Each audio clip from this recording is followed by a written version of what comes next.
Hello everyone, welcome to Anubha study facts. आज हम बात करेंगे कि वर्क 2 में आपको क्या क्या पढ़ना चाहिए। मैंने एक वीडियो बनाई थी जिसमें मैंने आपको बोला था कि आपको 9th और 10th तो पूरा ही करना है। 11th 12th में आप अपने अकॉर्डिंग मैं साइंस की यहाँ पर बात कर रही हूँ तो बायोलॉजी, फिजिक्स और केमिस्ट्री में से इन तीनों पोर्शन में से कोई एक पोर्शन पूरा करके जाएंगे और बाद बाकी के जो 2 पोर्शन है उसमें से कोई एक पोर्शन 50% करके जाएंगे। उस वीडियो के बाद से बहुत से कमेंट्स आए हैं, अलग अलग तरीके से लोगों ने पूछा कि 11th का कितना पढ़ना है, बायोलॉजी में मैम हम कौन कौन से टॉपिक कर लें। एक ने पूछा था 11th 12th की केमिस्ट्री पूरा पढ़ना ज़रूरी है क्या, फिज़िक्स कंप्लीट करना है क्या, या फिज़िक्स कौन कौन से टॉपिक्स करने। तो ऑलमोस्ट आप सभी का ये डाउट था कि बेसिकली कि हमको 11th 12th अगर पढ़ना है तो वो कितना पढ़ना है, राइट। तो अगर हम वर्ग 1 का एनालिसिस देखें कि वर्ग 1 का जो उन्होंने पेपर कराया था प्री का, वो पूरा एनसीईआरटी बेस्ड था, बट जब उन्होंने मेंस करवाया तो बहुत अलग सा क्वेश्चन पेपर लिया। इंग्लिश में अगर हम बात करें, इंग्लिश सब्जेक्ट से तो बहुत इजी पूछ लिया। फिज़िक्स की हम बात करें तो बहुत ज़्यादा हायर लेवल का पूछा था।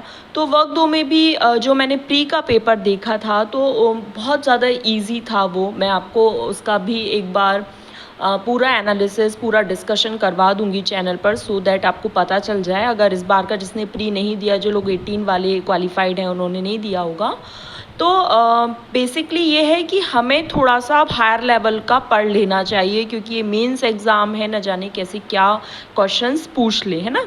तो देखो, मैंने यहाँ पर 9th और 10th को इंक्लूड नहीं किया है क्योंकि 9th और 10th तो आपको पूरा करके जाना है, वो आपको बिल्कुल भी स्किप नहीं करना है। 11th में आप पहले अपना मन बना लो कि आपको किस पोर्शन में इंटरेस्ट है या आपको कौन सा सब्जेक्ट जल्दी याद हो जाता है, क्योंकि देखो टाइम कम है। 11th 12th जो 2 साल में कंप्लीट होता है, अब आप सोचें कि 1 महीने के अंदर आप 11th 12th पूरी कर लें, इट्स नेक्स्ट टू इम्पॉसिबल। मतलब बहुत लोगों के लिए तो इम्पॉसिबल हो सकता है भाई, जिन्होंने पहली बार अगर वर्ग 2 का एग्ज़ाम दे रहे हैं, जो लोग पहली बार पढ़ रहे हैं, उनके लिए मैं बात कर रही हूँ। और अगर आप पूरी पढ़ सकते हैं तो बहुत अच्छी बात है, लेकिन जो लोग पूरी नहीं पढ़ सकते उनके लिए मैं कुछ टॉपिक्स लेकर आई हूँ जिनको अगर आप तैयार कर सकें तो इट्स बेटर फॉर यू। तो क्लास 11 बायोलॉजी से अगर हम बात करें तो plant kingdom, animal kingdom, cell the unit of life, cell cycle, cell division, transport in plant, ये आपका पूरा प्लांट फिजियोलॉजी कहलाता है। Transport in plant, mineral nutrition, यहाँ पे मिनरल से क्वेश्चंस बहुत आते हैं। Photosynthesis, respiration, plant growth regulators and development, इससे ये पूरा आपका प्लांट फिजियोलॉजी है। एनिमल फिजियोलॉजी में डाइजेशन, ब्रीदिंग, जिसमें डाइजेशन और सर्कुलेशन से बहुत ज़्यादा क्वेश्चन आते हैं। एक्सक्रिएशन, लोकोमोशन, न्यूरल कंट्रोल और केमिकल कोऑर्डिनेशन, एंडोक्राइनोलॉजी जिसे बोलते हैं, इससे बहुत क्वेश्चन आते हैं।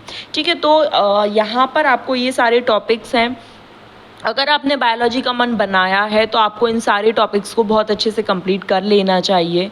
क्लास 12 बायोलॉजी में reproduction in organisms, genetics, evolution, microbes in human welfare, कौन से क्या जो जीवाणु, विषाणु, बैक्टीरिया, वायरस होते हैं, कौन से क्या रोग फैलाते हैं, ये वाला, ecosystem, sexual reproduction in flowering plant, ये बहुत ज़्यादा इंपॉर्टेंट है। अगर आप बायोलॉजी पोर्शन को कंप्लीट करना चाहते हैं 9th 10th करने के बाद आप, तो ये ज़रूर टॉपिक इतने इंपॉर्टेंट हैं कि आपको ये तो करने ही हैं।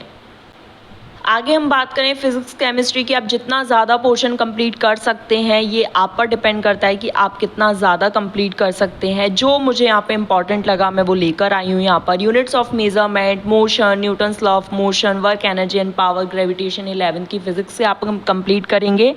क्लास 12 फिजिक्स के current, electricity, electric charges and field, moving charges and magnetism. Magnetism पर 2 टॉपिक और हैं, तो it's all up to you कि आप कितना हायर लेवल तक कर सकते हैं, जितना ज़्यादा कर सकते हैं। देखिए, ज़्यादा की तो कोई लिमिट नहीं है, पर मिनिमम इतना तो आपको करना है, ये सारा मिनिमम पोर्शन है।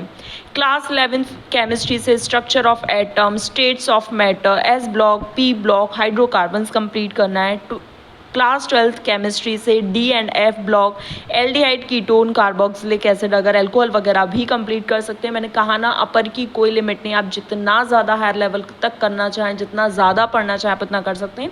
These are the minimum topics. तो और एंड बायोमोलिक्यूल्स, तो यहाँ से आपको ये पता चल गया होगा कि 11th 12th की फिजिक्स, केमिस्ट्री, बायोलॉजी से आपको कितने पोर्शन करने हैं। कितना सब्जेक्ट मतलब कौन कौन से आप सब्जेक्ट कर सकते हो, 3 में से कोई 2 कंप्लीट कर सकते हो, कोई एक भी कंप्लीट कर सकते हो, बहुत से लोग 3 के तीनों कंप्लीट करने की कोशिश करेंगे। मैं बस आपको यही बोलना चाहूँगी, जो भी करो, जितना भी करो, उसको 100% करके जाना, कि वहाँ से अगर कोई क्वेश्चन आ जाता है तो आप मतलब छूटे ना। सीधी सी बात ये है कि अगर हम बहुत ज़्यादा पढ़ रहे हैं, रिवीजन नहीं कर रहे हैं, बस पढ़ते जा रहे हैं, तो ये भी कोई सेंस नहीं बनता।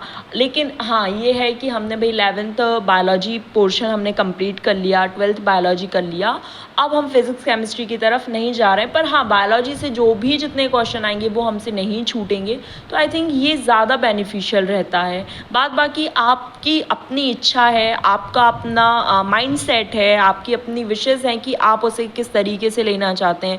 बहुत से लोग फिज़िक्स बहुत अच्छी होती है जिनकी, वो ये फिज़िक्स पोर्शन कंप्लीट करेंगे। तो ये मिनिमम टॉपिक्स हैं। बाद बाकी आप हायर लेवल जितना पढ़ना चाहें, जो भी आप टॉपिक कवर करना चाहें, ऑसिलेशन है, वेव्स हैं, जो भी आप कंप्लीट करना चाहें आप कर सकते हैं। तो ये इन्फॉर्मेशन अगर पसंद आई तो do like share and subscribe. Next session में मिलेंगे। Thanks for watching this video.